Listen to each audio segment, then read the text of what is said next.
마켓콕 헤드라인 시간입니다. 어제 장마감 이후부터 개장 전까지 중요한 소식들을 함께 정리해 보시죠. 네, 첫 번째 소식입니다. 미국 백악관 측에서 조 바이든 대통령과 시진핑 중국 국가주석 간의 건설적인 회담을 목표로 하고 있다고 밝혔습니다. 카린 장피에르 백악관 대변인은 우리는 11월 샌프란시스코에서 정상들 간의 건설적인 대화, 회담을 목표로 하고 있다라고 밝혔는데요.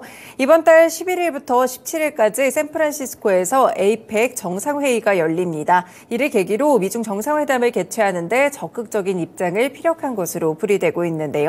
미국 행정부 고위 당국자는 AFP 통신을 통해서 11월 샌프란시스코에서 미중 정상이 만난다는 원칙적인 합의가 있다며 현재는 필요한 세부 사항에 대해서 작업하고 있다고 밝혔습니다.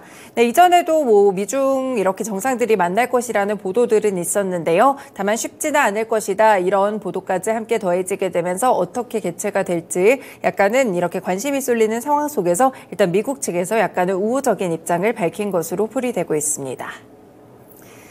네, 두 번째 소식입니다. 현재 외식업계에서 가격 인상이 줄줄이 이어지고 있는데요. 일단 보시면요. 맘스터치에서도 닭가슴살 버거 4종의 가격을 올렸고 맥도날드 역시나 2일부터 그러니까 내일부터 빅맥 등 13개 메뉴 가격을 평균 3.7% 인상하게 됩니다. 원가 부담이 커지면서 가격 인상이 불가피했다는 입장이고요. 이와 더불어 우유 그리고 소주까지도 계속해서 가격이 좀 올라갑니다. 하이트진로도 9일부터 참이슬 등 소주 출고가를 7% 정도 올리고요. 테라, 켈리 등 맥주 출고가를 평균 6.8% 인상한다고 밝혔습니다.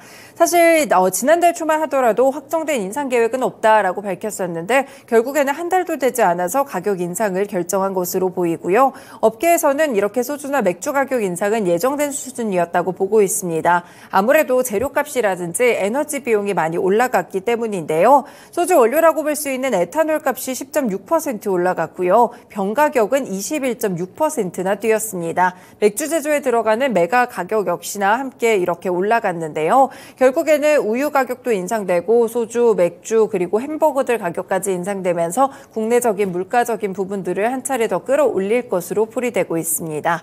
네, 개별 종목들은 확인해 보셔야겠죠. 하이트진로가 일단 대표적으로 소주나 맥주 이 출고가를 올리겠다고 밝혔으니까요. 관련 종목 체크해 보시고 그 외에도 유업계라든지 이 외에도 종목들이 있다면 함께 체크해 두시면 좋을 것 같습니다. 네, 세 번째는 단독 보도입니다. 네, 지난달 30일 화물사업 분리 매각에 대해서 아시아나항공 이사회가 결론을 내지 못했는데요. 이르면 2일 회의를 재개하게 된다는 방침입니다. 현재 사회이사 가운데 한 명인 윤창번 김앤장 법률사무소 고문에 대한 의결 적합성 여부 역시 문제가 됐는데요. 이에 이사회는 윤 고문에 대한 자격 여부를 재차 판단하기로 했습니다. 일단 아시아나항공 측에서는 법무부의 의견을 통해서 사회이사 이해상충 문제가 없음을 확인했는데 관련된 논란이 나오는 것을 이해할 수 없다는 입장을 냈는데요.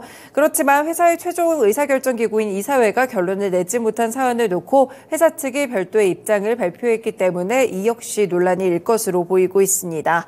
이렇게 되면 아시아나항공 이사회의 결정이 좀 지연이 되겠죠. 그러면 대한항공은 지난달 말까지 유럽 집행위원회에 내야 했던 이 두 항공사 간 통합 이후 독점 방지 방안을 담은 최종 시정 조치안에 대한 제출을 미룰 수밖에 없게 됐는데요. 대한항공 측은 일단 집행위원회 측의 양해를 구하고 제출 일정을 재검토할 계획이라고 했습니다. 한편 집행위원회 측에서는 여전히 통합에 신중한 입장인 것으로 전해지는 만큼 과연 대한항공과 아시아나항공의 이 통합 수순 그대로 이뤄지게 될 수 있을지 살펴보시는 게 좋을 것 같습니다. 네, 관련 종목으로는 최근에 움직였던 아시아나 그룹주들 그리고 대한항공 포함해서 항공주들 살펴보실 수 있겠습니다. 네, 다음 소식입니다. 에너지 공기업인 한국전력 가스공사가 다음 주 중에 3분기 실적을 발표합니다. 일단 4분기 전기나 가스요금 인상이 어떻게 될지 촉각이 지금 곤두세워지고 있는데요. 일단 한전이 오는 10일에 발표를 하고요. 가스공사는 9일 정도의 3분기 실적을 내놓습니다. 한전은 지난 2분기에 2조 2,724억 원의 영업손실을 기록하면서 누적으로는 거의 47조 원에 육박하는 적자를 기록했고요. 무려 9개 분기 연속 적자입니다. 하지만 이번 3분기에 흑자 전환할 것으로 전망되고 있는데 그렇지만 흑자 전환도 3분기 단발성에 그칠 확률이 높고요. 연말기에는 이 사채 발행 한도에 대한 문제에 다시 직면할 것으로 예상되고 있습니다. 한국가스공사는 한전이랑은 조금 다르게 손실은 아니지만 미수금이 계속 불거지고 있다는 점에서 주목해 보셔야겠고요. 현재 에너지 당국에서는 가스요금 인상 여부도 함께 논의를 하고 있지만 연내 인상은 쉽지 않을 것이라는 전망입니다. 다음 주에 실적 발표하는 두 에너지 공기업들 주가 흐름 보시면서 한국전력, 한국가스공사 함께 체크해드립니다. 네, 개별 소식, SK가 1,200억 원 규모의 자기 주식 매입을 위한 신탁 계약을 체결했습니다. SK 어제 이사회를 열고 주주가치 제고를 위해 시총의 약 1% 수준으로 신탁 계약 체결을 의결했다고 밝혔는데요. 이사회 승인을 거쳐서 전량 소각할 예정입니다. 역시나 주주 환원 정책 실천의 일환이라고 보시면 되겠고요. 지난해 3월 정기주총에서 2025년까지 기본 배당 외에 매년 시총 1% 이상의 자기 주식을 매입하겠다고 밝힌 계획을 그대로 실천하고 있습니다.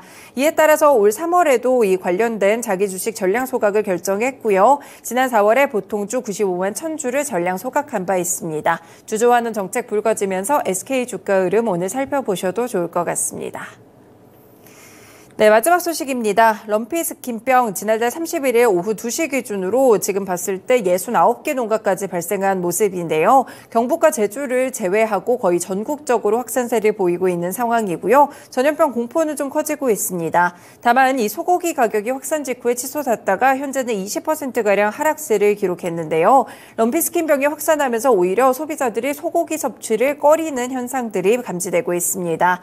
일단 정부에서는 안심하고 소고기를 소비해도 된다는 입장인데요. 한우 관련돼서 할인 가격으로 판매하는 행사를 열기도 하고요. 전국 한우협회에서는 특판 행사를 전국 각지에서 연다고 합니다. 다만 이렇게 이 한우의 가격이 좀 떨어지게 되면서 관련 종목들 영향 체크해 보시면 좋을 것 같은데요. 원래는 반사수에 주로 이 닭고기 관련 종목들이 많이 올랐었는데 이 종목들의 흐름도 함께 연결해 보시면 될 것 같습니다. 네, 오늘도 이렇게 개장 전에 6가지 소식들 함께 전해드렸습니다. 마켓콕 헤드라인이었습니다.